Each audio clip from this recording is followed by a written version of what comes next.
Даймонде, а через какое-то время все там вплоть до бриллианта. И я вижу, что все эти эксперты через 2 года, я покажу на основатель, это стоит жемчужный, это рубиновый. И это случится, потому что мы увидим... якутское такое произношение, телевизор, телевизор, бескультура, это физкультура. Они оба учителя бескультуры, скажем. Кандидат наук.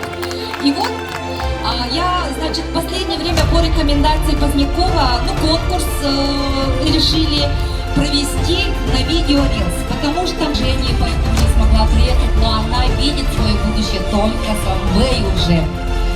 Вот. И вот 53 года будет, это уже за 50 категория была, 50 будет в декабре.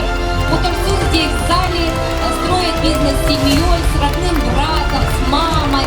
У нас очень много семейных, это как бы семейный бизнес на самом деле. Людмила Слепцов, бессменная топ по боди-гуру и так далее, миссис, да? Вот.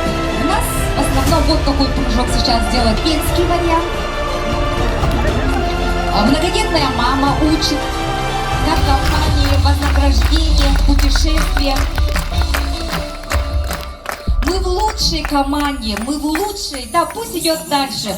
Вот Довсун мне подарил мечту, он показал мне, и я верю, что благодаря Амвей мы увидим целый мир. И это только та малая часть, где мы побывали. И это будущее наших партнеров. И у нас мечта... Будущее детей. Будущих Внуков. Внуков. Каких будущих детей? Будущее. А будущее? Ну ладно.